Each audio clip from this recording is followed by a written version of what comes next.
कौन ब्रह्मा का पिता है, कौन विष्णु की मां, शंकर का दादा कौन है, हमको दे बता। ये जानने के लिए कृपया सुनिए जगत गुरु तत्वदर्शी संत रामपाल जी महाराज के अमृत वचन सर्व पवित्र धर्मों के पवित्र शास्त्रों के आधार पर।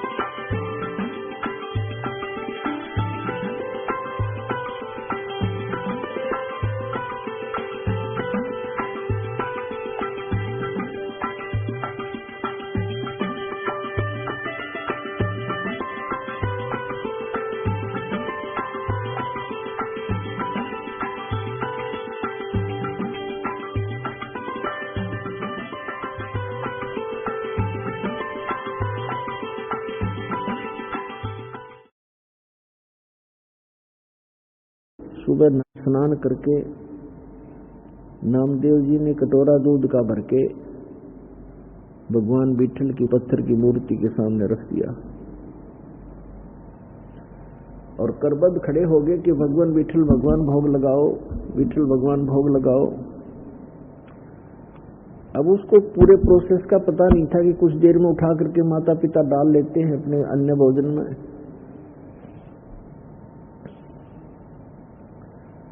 खड़ा रहा घंटा 2 घंटा, विठल भगवान ने कोई भोग नहीं लगाया। उसमें कुछ चींटियां चढ़ गई तो उसने सोचा भी हमसे भगवान प्रसन्न नहीं है मेरे से, और उस दूध को वहां से उठा लिया। अगले दिन फिर नहा धो करके खूब हृदय से प्रार्थना की, दूध रख दिया, यही रहा, कुछ नहीं, भोग नहीं लगा, फिर उठा लिया। 2 दिन नामदेव जी ने भी कुछ भी आहार नहीं किया। तीसरे दिन फिर ऐसा ही हुआ। बच्चा था, भूख से बहुत व्याकुल हो गया और कहा भगवान जब तक आप भोग नहीं लगाओगे, मेरे माता पिता का आदेश है, आपका दास भी भोजन नहीं कर सकता। मुझसे अवश्य कोई गलती हुई होगी क्योंकि मैं पूरी पूजा विधि से परिचित नहीं हूं भगवान, बालक हूं, मेरी कोई त्रुटि है, क्षमा करो। आप भोग नहीं लगाओगे, मेरे माता पिता मुझसे नाराज होंगे, मुझे गुस्सा होंगे, और भगवान आप भोग लगाओ, मेरी त्रुटि को माफ करो प्रभु। अब तीसरे दिन जाकर के भगवान ने देखा कि बालक, वह पत्थर तो था नहीं, वो तो कुछ सुन नहीं रहा था, कुछ कर नहीं रहा था। अब कहते हैं 100 सल्फिदर मैं करूं अपने दन के काज, स्वयं परमात्मा आए सूक्ष्म रूप धारण करके, और पत्थर की मूर्ति के हाथ ऐसे आगे को बढ़ा दिए, उनमें कटोरा पकड़ा, और नामदेव समझ रहा है कि पत्थर पी रहा है, पी रहे थे भगवान सूक्ष्म रूप में। नामदेव की खुशी का कोई ठिकाना ना रहा। नाया धोया भोजन पाया। उनके माता पिता आए, उन्होंने तो आते ही पूछा कि बालक है, कहीं गलती से भोग ना लगाया हो भगवान को। पूछा बेटा विठल भगवान को भोग लगाया था ना? उन्होंने कहा माता जी भोग तो मैं प्रतिदिन लगाता था, लेकिन भगवान ने नहीं लगाया। भगवान ने तीसरे दिन भोग लगाया, 2 दिन कुछ नहीं आहार किया, और मैंने भी कुछ नहीं किया। मैं भी दुखी बहुत हो गया था, भूख बहुत सताती थी, लेकिन मैंने आहार किया नहीं। तीसरे दिन मैंने विशेष प्रार्थना की भगवान भोग लगाओ, तब भगवान ने भोग लगाया। अब वो नामदेव के माता पिता उस बच्चे के मुंह की तरफ देख रहे हैं कि ये झूठ बोल रहा है। ये कह रहा है कि तीसरे दिन भगवान ने दूध पी लिया, बट विठल भगवान की मूर्ति ने, उन्होंने सोचा ये झूठ बोल रहा है, इसने भोग भाग नहीं लगाया और हमसे डरता कह रहा है। लेकिन बच्चे के आव भाव से लग रहा था कि झूठ नहीं बोल रहा, तो उन्होंने पूछा, बेटा सचमुच भगवान ने दूध पी लिया? तीसरे दिन पिया माँ। पिताजी तीसरे दिन पिया? अच्छा, कैसे? हमारे सामने पिला के दिखा। अगले दिन सुबह उसी दूध का कटोरा लेके स्नान करके रख दिया, दूध नहीं पिया विठल ने। अब नामदेव ने कहा, भगवान आपका दास आज मेरे माता पिता के सामने झूठा सिद्ध होगा, मुझसे फिर अवश्य कोई त्रुटि हुई होगी। भगवान हे मालिक,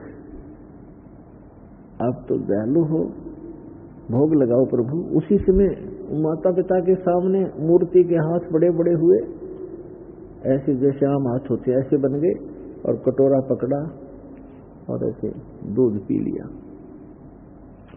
अब नामदेव के पिता का खुशी का ठिकाना नहीं रहा। उसने सारे गांव में बता दी कि मेरे पुत्र ने विठल भगवान को भोग लगा दिया, भगवान ने दूध पिया, हमारे सामने पिया। किसी गांव वाले का ये विश्वास नहीं हो कि झूठ बोलते हैं, बाउंडर फैलाते हैं, दुनिया को भ्रमित करते हैं। ये अपने बेटे की महिमा बनाना चाहता है, इसको महंत बनाना चाहता है। जैसा जैसी सोच जिसकी थी, पंचायत हो गई कि पंचायत के अंदर विठल भगवान की मूर्ति रखी जाएगी, उसमें दूध पिलाएगा तेरा पुत्र, मानेंगे नहीं तो देश निकाला देंगे, तुम्हें गांव से निकालेंगे। पंचायत होगी, विठल भगवान रख दिए। नामदेव के पिता नामदेव पंचायत में हाजिर हुए। तब कहा कि नामदेव, यहां हमारे सामने मूर्ति को भोग लगा के दिखा। रख दिया दूध। काफी देर होगी, जब सब लाल पीले हो गए, झूठा है, कपटी है, देखा ना, तब नामदेव ने कहा कि हे भगवान, मुझ दास के कारण मेरे माता पिता दुखी हो गए, इनको देश निकाला मिलेगा, आपके भगत थे, हे दाता भोग लगाओ। उसी समय उन सबके सामने ऐसे हाथ निकले मूर्ति से और गट गट दूध पी लिया उस परम पिता ने।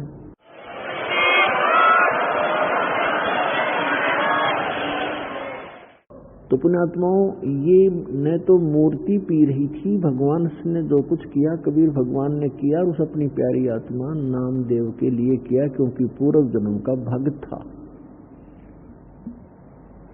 अब वर्तमान में ऐसी लीलाएं भी नामदेव के द्वारा हो गई थी, बहुत महिमा के पात्र भी बन गए थे, लेकिन मोक्ष नामदेव जी का नहीं था। और भी बहुत सी, एक बार क्या बताते हैं, पहले झोंपड़ियां होती थी, सब जगह ही झोंपड़ी डाला करते थे, और वर्षा के सीजन से पहले उनको रिपेयर किया करते थे। हट के रूफ को, झोंपड़ी की छत को रिपेयर करते थे, सभी नई छान डालते थे उसके ऊपर, घास फूस की बना करके। नामदेव की मां ने कहा कि बेटा, वर्षा का मौसम आने वाला है, उससे पहले आप अपनी झोंपड़ी की रिपेयर कर लो, इस पर छान डाल दो। जंगल से घास फूस काट के लाना होता था। नामदेव घास फूस काटने के लिए चला, एक कवाड़ी वगैरह साथ लिया जो काट के लाना था पेड़ों से। रास्ते में सत्संग हो रहा था, सत्संग में बैठ गया, सारा दिन मस्त रहा, फिर सेवा में लग गया। शाम हो गई, वो जो उद्देश्य था घास फूस लेने गया था वो नहीं ला सका, खाली हाथ आ गया। माँ ने पूछा, बेटा क्या बात रही, आज घास नहीं लाई? कि माँ कल लाऊंगा, आज मैं सत्संग में चला गया। वो 4 दिन का सत्संग था उसने, और अगले दिन भी वैसे ही, उससे अगले दिन भी ऐसे ही। अब तीसरे दिन जब उसने सोचा कि आज माँ बहुत नाराज हो जाएगी, पिताजी भी गुस्सा होंगे, सत्संग में जल्दी समापन हो गया, शाम थोड़ा सा समय रह गया, तो उसने सोचा जल्दी जल्दी कुछ घास फूस काट ही ले चलता हूँ, ना घर वाले नाराज होंगे, तो रोज सत्संग में जाता है, कुछ करता है नहीं। तो जल्दी जल्दी वो लगा काटने, और पैर में कुहाड़ी लगी। जल्दी जल्दी में बौखला सी रहा था बेचारा, पैर में कुहाड़ी लगी और पकड़ कर पैर बैठ गया। फूस जिसा काटा था वो भी नहीं ला सका। तो एक व्यक्ति आया, उसने उसके पट्टी बांधी, दवाई कुछ ऐसे घास फूस नचोड़ के उसके जख्म पर पट्टी बांध दी। बेटा हो जाएगा ठीक, कोई बात नहीं। अब नामदेव धीरे धीरे आ रहा है, तो उसको बहाना मिल गया कि आज माँ को कह दूंगा मेरे पैर के चोट लगी, कुहाड़ी लगी, इसलिए मैं कुछ नहीं ला सका, कल लाऊंगा, फिर ठीक हो जाऊंगा तब लाऊंगा। अब ठीक होने में टाइम लगना था, वर्षा आने वाली थी। तो क्या किया परमात्मा ने,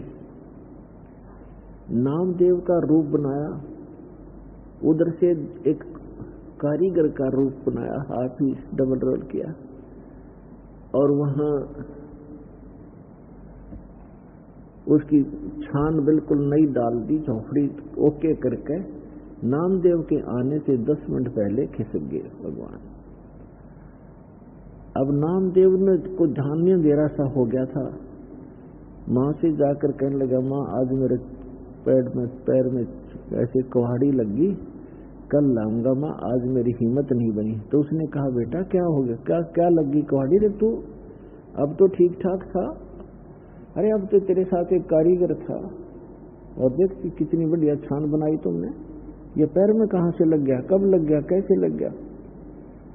अब नामदेव का जब ऊपर को ध्यान गया कि सचमुच है तो बिल्कुल नई छान डाल रखी है झोंपड़ी पर। नामदेव माँ से पूछ रहा है कि कौन था, कैसे था, क्या कर गया।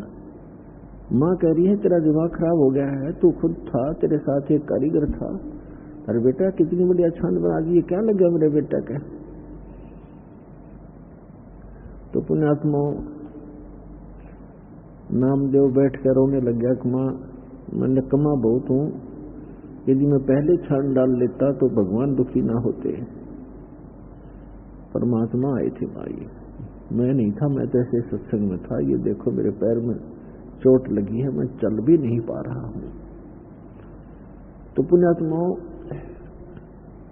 ऐसी भक्ति हम जब करेंगे तो भगवान हमारे साथ साथ रहेगा। जो बच्चा गऊ की नजर में यो साईं को संत और भक्तों के पीछे फिरे वो भगत वत्सल भगवंत। 100 छल छिद्र मैं करूं अपने जन के काज। तो इतना कुछ होते हुए भी भगवान फिर भी उनकी इतनी मदद कर रहा था, पर मोक्ष नहीं था नामदेव जी का। पुण्यात्माओं दास जो निर्णय करना चाहता है प्रत्येक सत्संग में उसको गहराई से सुना करो और उसके तह तक पहुंचा करो। एक रंका और वंका नाम के 2 पति पत्नी भगत थे। एक उनकी लड़की थी वंका, और तीनों बहुत अच्छे भगत थे। उसी समय नामदेव भी परमात्मा का शिष्य था, उन्हीं का साथी यानी गुरु भाई था। रंका, बंका और वंका, वंका उनकी लड़की थी। और उस समय परमात्मा अनुसार, जैसे आप वेदों में भी दास ने बहुत बार प्रमाण दिया है कि परमात्मा 3 सतिथि में रहता है। एक सतिथि में सतलोक में रहता है, एक सिंहासन के ऊपर विराजमान है बहुत बड़े गुम्बद के अंदर, और एक रोमकूप में करोड़ सूर्य करोड़ चंद्रमा मिला दे ऐसे उनकी एक रोमकूप का प्रकाश है, पूरी बॉडी का कितना होगा। और दूसरी सतिथि में प्रत्येक युग में एक बालक का रूप धारण करके किसी सरोवर के अंदर कमल के फूल के ऊपर आकर विराजमान होता है। सहस्री आते हैं, सहस्री फिर यहाँ लीला करते हैं, तत्वदर्शी संत की भूमिका करते हैं, और एक जनसाधारण की तरह एक जीवन जीकर एक लीला करके सहस्री चले जाते हैं। और तीसरी स्थिति में वो कभी भी आकर के साधु संत का रूप बना करके कहीं प्रकट हो जाते हैं, वहां भक्तों को ज्ञान देते हैं, उपदेश देते हैं। ये वो परमात्मा का विधान है। तो तीसरे विधान अनुसार वो परमात्मा पहले तो कहीं प्रकट हो जाते थे, क्योंकि पहले कन्वेंस थी नहीं, अक्षेत्र के लोग दूसरे अक्षेत्र को नहीं जानते थे। और साधु संत आते थे। कई साधु संत ऐसे होते थे जो अपना परिचय ही नहीं देते थे और भक्त भी ज्यादा जानने की चेष्टा नहीं किया करते थे। तो इस प्रकार परमात्मा वहां रहा करते थे एक संत के रूप में। रंका, बंका एंड वंका और नामदेव तथा अन्य ग्रामीण गांव के लोग बहुत से उनके शिष्य बने थे। अब नामदेव जी को परमात्मा ने ओम मंत्र दिया था। ओम नाम का जाप वो पहले ही करता था, भगवान की शरण में आने से पहले ही। अब परमात्मा कबीर भगवान जो है उन्होंने अभी आकर के ये सब पूरे मंत्र डिक्लेयर करने थे, पहले नहीं करते थे। वो पहले तो अपने वचन से, आशीर्वाद से, धर्म भंडारे करवा कर उनकी बैटरी चार्ज कर देते थे कि इनको मनुष्य जीवन मिलते रहे। तो उसमें नामदेव जी ओम नाम के जाप की पहले कमाई की हुई थी, पिछले जन्मों की भी, उस जन्म में भी करते थे। लेकिन परमात्मा ने उनको सतनाम नहीं दिया था तब तक, क्योंकि जब तक परीक्षा खड़े नहीं हो जाते भक्त तो सतनाम नहीं दिया जाता था। पहले तो बिल्कुल ही नहीं दिया जाता था। एकाध भक्त को दिया गया था, उसको फिर प्रतिज्ञा करवा दी थी कि आगे किसी को बताना नहीं। एक दिन नामदेव जी कहीं से आ रहे थे और नगर में प्रवेश कर रहे थे अपने में, और वहां एक मंदिर के अंदर ब्राह्मण लोग परमात्मा की आरती उतार रहे थे। बहुत जोर की लय लगा रखी थी, सुर लगा रखा था और घंटियां बजा रहे थे। खड़े होकर के आरती संपन्न कर रहे थे। नामदेव जी भी अपने पैर के जूते निकालकर और उन ब्राह्मणों के अंदर मंदिर में पहुंच गया और हाथ से जूतों से घंटी का काम कर रहा है। अब वहां पुजारी ने देखा, ब्राह्मण ने, कि एक छोटी जाति का समेत जूतों के हमारे बीच में आ गया है। पहले मंदिरों में छुआछूत बहुत ज्यादा थी और जूता हाथ में हो फिर तो बहुत ही बुरा होता था। नामदेव जी को पकड़ के मंदिर के पीछे पटक दिया एकांत में कि तब तक आरती होलेगी, इसको पीछे कर देते हैं पिछवाड़े में। परमात्मा ने वो मंदिर ही घुमा दिया। नामदेव की तरफ तो मंदिर का मुख हो गया, जैसे पड़े पड़े भी ऐसे अपने जूते बजा रहा था जैसे घंटी बजाते हैं, और पंडितों के पीठ की तरफ हो गया मंदिर। इतना कुछ होने के बाद भी उनके अकल में ठिकाना नहीं आई कि ये महापुरुष है और तुम फॉर्मेलिटी करते हो। जिस मंदिर को तुम सही मान रहे हो वही घूम गया जिसके लिए, फिर भी अकल ठिकाना नहीं आई। हम इतने अहंकारी और अज्ञानी व्यक्ति हो जाते हैं अपने स्वार्थवश। नामदेव की तरफ कोई ध्यान नहीं रहा, बल्कि उसको उठाकर भगा दिया वहां से। अगले दिन क्या देखता है, नामदेव गया वहां रंका बंका की झोंपड़ी पर। उस दिन वो अकेली लड़की विराजमान थी घर पे। नामदेव ने पूछा, बहन कहाँ गए आपके माता पिता? बहन ने कहा कि वो लकड़ियां लेने गए हैं जंगल से भाई, लकड़ी बेच कर आएंगे फिर रोटी खाएंगे। तो नामदेव ने पूछा, आप क्या कर रहे हो? लड़की ने बताया कि मैं गुरु जी के हाथ का चोट लग गई कल, उसके लिए पट्टी बना रही हूं। और नामदेव, भाई कुछ ध्यान कर, तू कुछ आगा पीछा नहीं देखता है, भगवान को दुखी मत कर ज्यादा। गुरु जी को कल तेरे मंदिर को घुमाने गए थे भगवान गुरु जी, और उनके हाथ में चोट लग गई। कल तू वहां क्यों, क्या मतलब था तेरा जाने का उस मंदिर में जो भगवान ने मना कर रखा है कि इन मंदिरों में कुछ नहीं है, और तू फिर भी वहां पहुंच गया है? तेरी इज्जत रखने के लिए गुरु जी का हाथ का चोट लगी, वो मंदिर फेरा था। अब वो उसका यकीन नहीं हुआ कि गुरु जी तो वहां दिखाई नहीं दे रहे थे कहीं पर भी। कहने लगी कि कब जाएगी गुरु जी के पट्टी बांधने, कभी जा रही हूं मेरे साथ। नामदेव साथ गए। गुरुजी के दोनों हाथों में उस लड़की ने पट्टी बांध दी। तब नामदेव चरणों में गिर गया कि भगवान गलती होगी उससे, हे परमात्मा आगे से ऐसी गलती नहीं करूंगा, मैं आपकी मर्यादा रखूंगा। परमात्मा ने कहा बेटा जब तक भक्ति ठीक नहीं करोगे और मर्यादा में नहीं रहोगे, ठीक है भगवान तो साथ रहेगा, भगत के काम भी करता रहेगा, लेकिन मोक्ष से वंचित रह जाओगे। एक दिन क्या हुआ कि रंका बंका की स्थिति बहुत खराब थी, बीमार हो गए, लकड़ी भी तोड़कर नहीं ला पा रहे थे। 1-2 दिन आहार को भी हो गए थे। फिर तीसरे दिन वो लकड़ी तोड़ने के लिए चले थे। जंगल से लकड़ियां तोड़कर लाते थे, बेचकर रोटी खाते थे, भक्ति करते थे।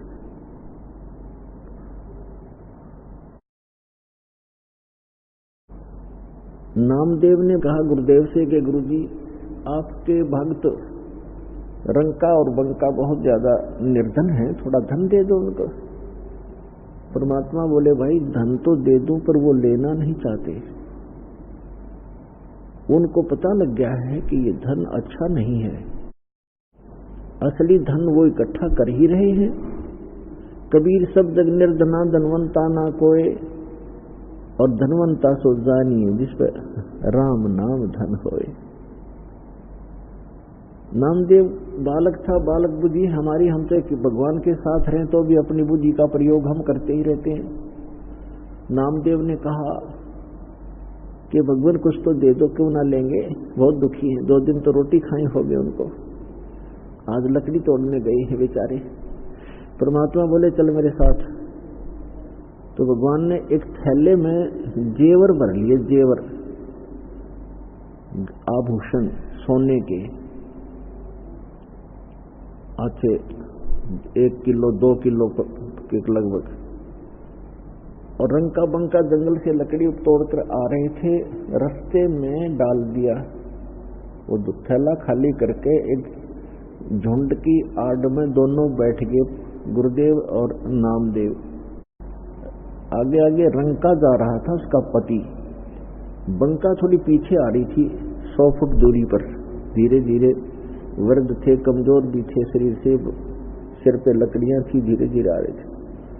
तो रंका ने पहले देखा सोना पड़ा है बहुत घना, पीछे देखा अपनी पत्नी की तरफ कि कहीं उसके मन में दोष न आ जा, औरत को गहने बहुत प्रिय होते हैं। तो उसने क्या चाहा कि पैर से उसको ऊपर मिट्टी डाल दूं सोने पर, ताकि पत्नी को दिखाई ना दे कहीं, या नीयत खराब ना कर ले, भक्ति बिगड़ जाए इसकी। अब उसकी पत्नी ने दूर से देखा कि पति खड़ा क्यों हो गया, क्या कर रहा पैर से, क्या दिक्कत आ गई उसको। तो उसने ध्यान से देखा कि तो सोने के ऊपर मिट्टी डाल रहा है। वह समझ गई, कहने लगी चलो जी चलो, क्यों मिट्टी पर मिट्टी डाल रहे हो। तो वो चल पड़ा, किसने देख तो लिया ही। अब वो भी आगे छोड़ के नौकी नो चली गई आगे को, नहीं उठाया उस सोने को कि भाड़ में जाओ ऐसा सोना। परमात्मा कहते हैं साईं इतना दीजिए जा मैं कुटुंब सुमावे, हम भी भूखे ना रहती थी ना भूखा जावे। कबीर सब जग निर्धना धनवंता ना कोय, धनवंता सो जानिए जिस पर राम नाम धन होए। अब फिर परमात्मा ने कहा बता भाई कैसे दूं इसको, नामदेव कैसे दूं इनको, बोल। परमात्मा ने कहा नामदेव तेरी अकल ठिकाने नहीं आई अभी तक। जो स्थिति आज इन भक्तों की है तेरी पता नहीं कब बनेगी बेटा, और जब तक इस स्थिति में नहीं आ लेगा तब तक भक्ति मोक्ष प्राप्ति नहीं हो पाओगी तेरी। अभी तो आप संसारिक सुखों को प्राप्ति और दूसरों को प्राप्ति के लिए ही प्रार्थना करते रहते हो। इन सब घटनाएं को देख करके एक बार फिर, क्योंकि परमात्मा के साथ रहने से कुछ पूर्व जन्म की सिद्धियां हो जाती हैं,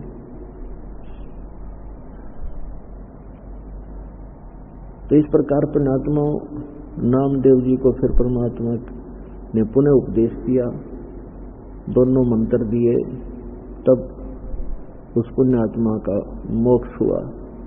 कहते हैं नामा छिपा ओम तारी, पहले ओम की रट लगा रखी थी उसमें, उसकी तारी माने लौ लाग रही थी, ओम नाम ही जाप करता था। फिर परमात्मा ने सब भेद बताया मंत्रों का, पीछे सोहम भेद विचारी, और सार शब्द पाया जद लोई, आवागमन बहुड़दा होई। नामा छिपा ओम तारी, पहले ओम की जाप करता था, ओम की भक्ति करता था, ओम मंत्र की। पीछे सोहम भेद विचारी, बाद में परमात्मा ने उसको विस्तार के साथ इस मंत्र की महिमा बताई कि इसके बिना बात नहीं बने, ये 2 अक्षर का सतनाम बनता है। और फिर उसने सच्चे दिल से स्वीकार किया, सच भक्ति की, और संसारिक जो अन्य जो इच्छाएं थी वो खत्म की। फिर परमात्मा ने उनको सार शब्द दिया, तब नामदेव का मोक्ष हुआ। आगे उनको प्रतिबंध लगा दिया था कि आगे इसके बारे में किसी को बताना नहीं, जिक्र भी नहीं करना आपने। ऐसा ही हुआ। तो पुण्यात्माओं, यहां बताया है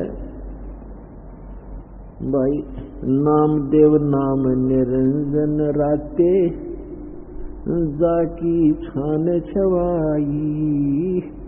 यानी भक्त पूर्व जन्म के संस्कार से। देखो पुण्यात्माओं, मंदिर में और मूर्ति की पूजा मेरे ख्याल में हिंदू धर्म में सबसे घनी है, और आज तक किसी की मूर्ति ने दूध ना पिया नामदेव ने छोड़ के।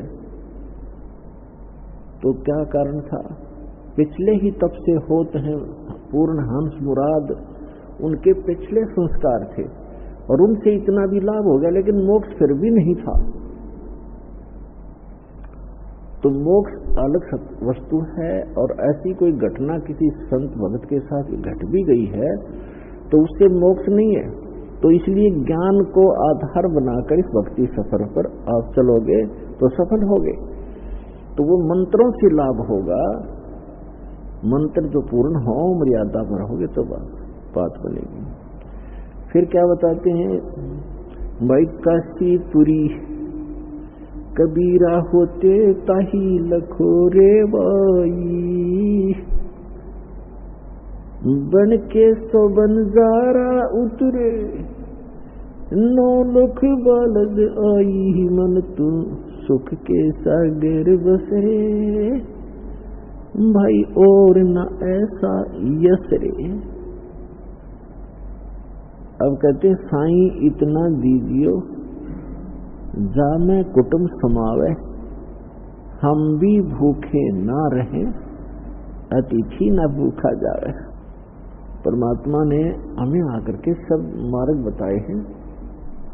अब जैसे स्वामी रामानंद जी को परमात्मा मिले, सचखंड लेकर गए, फिर वापस छोड़ा, तब उन्होंने कहा था 2 ठौर है एक तू, कबीर भगवान को कहा था। 104 वर्ष के स्वामी रामानंद ब्राह्मण थे, महर्षि, वेदों के, गीता पुराणों के मर्मज्ञ ज्ञाता माने जाते थे।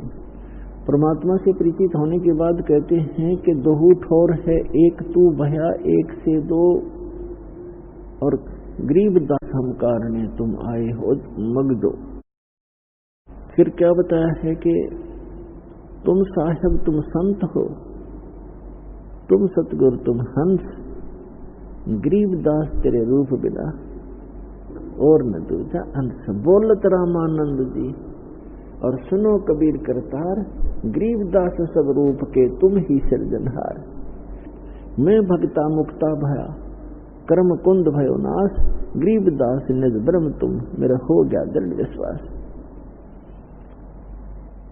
अब कहने का भाव ये है कि वो परमात्मा ही यहाँ आकर के एक जीवन जीते हैं, एक अच्छे नागरिक का रोल भी करते हैं, भूमिका करते हैं, एक अच्छे भक्त की भूमिका भी करते हैं। दास कबीर, दास कबीर, कबीर दास। सर्वसमर्थ होते हुए कहा कि यहाँ के लोक में ये लोक सब नकली साहबों का है, और यहाँ जो साहब बनेगा वो खराब होगा, और जो दास बनेगा वो पार होगा। तो यहाँ परमात्मा ने एक रिहर्सल करके दिखाई, कबीर दास, कि मैं दास कहूंगा, मेरे बच्चे भी ऐसे बोला करेंगे तो इनका कल्याण होगा, अहंकार घटेगा, अहंकार जिसके अंदर है वो परमात्मा दूर हो जाते हैं। तो इस प्रकार परमात्मा हमें एक रिहर्सल करा करते और हमें विश्वास दिलाना चाहते थे कि तुम मुझ पर ऐसे विश्वास करो जैसे मैं कर रहा था भगवान पर।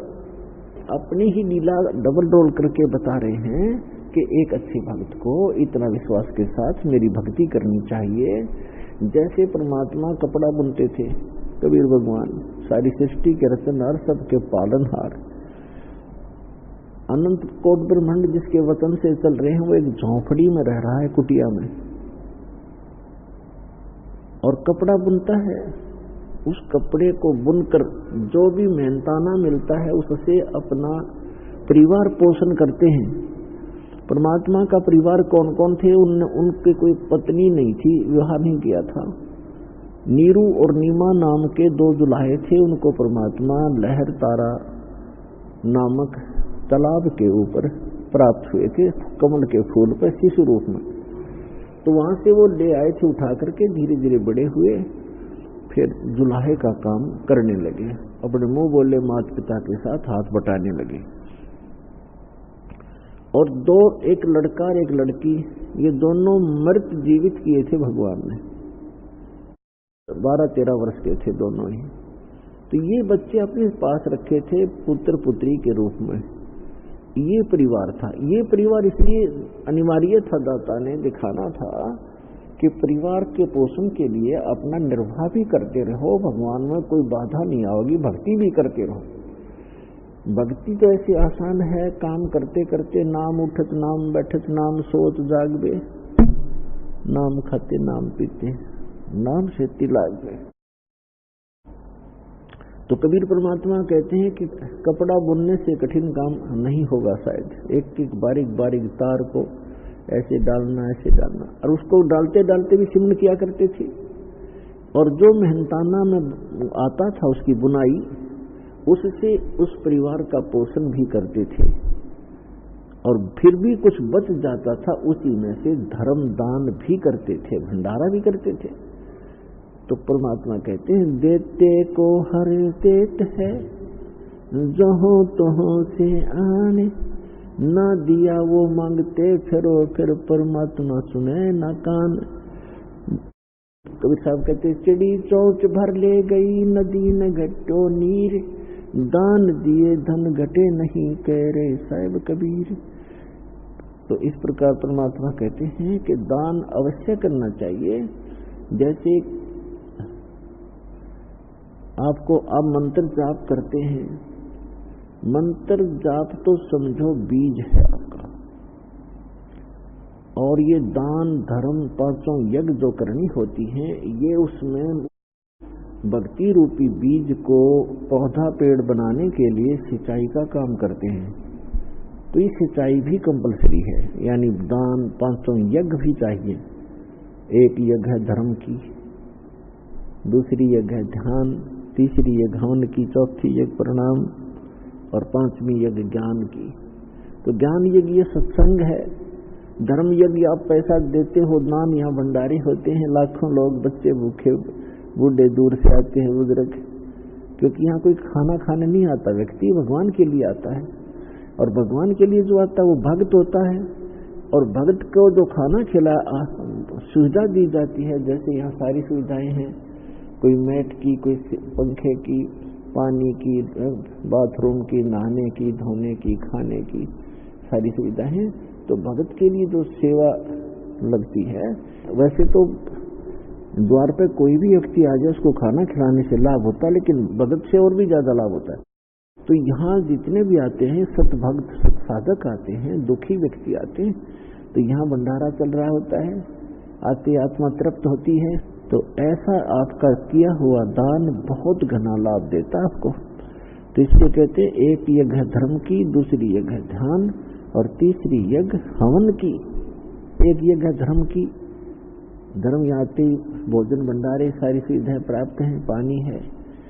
फिर ध्यान, यानी आप यहाँ आते हो तो परमात्मा की याद ही रहती है, यहाँ चर्चा चलती है तो भगवान की ही चलती है। यहाँ कर भी कोई नालायक इधर उधर की गप्पे मारता है तो भक्त नहीं है। अभी वो बालक है या पहली दूसरी कक्षा का बच्चा तो इधर उधर की बातें कर सकता है, जो प्रथम दूसरी तीसरी बार आया हो। तो उसके साथ बड़े पुराने भक्तों को चाहिए एक दो बात उसकी सुने, कोई दुख बताता है दुख सुने, फिर उसको बतावे, फिर कहे भी अपना मंत्र कर, मंत्र से लाभ होता है, गुरुजी बताते हैं, भक्ति करते रहो। तो यहाँ आओगे तो मालिक का ही ध्यान रहेगा। ये ध्यान यज्ञ है, हठ योग नहीं है।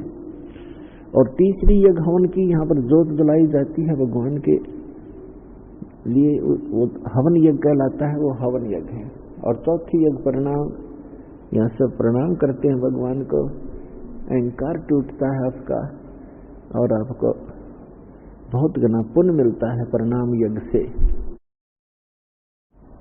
और पांचवी यज्ञ जो ज्ञान की है, ये अध्यात्म मार्ग का ज्ञान यहाँ पर दिया जाता है, सत्संग सुनाया जाता है। तो ये पांचों यज्ञ अनिवार्य हैं इस भक्ति रूपी पौधे को, भक्ति रूपी फसल को सफल बनाने के लिए।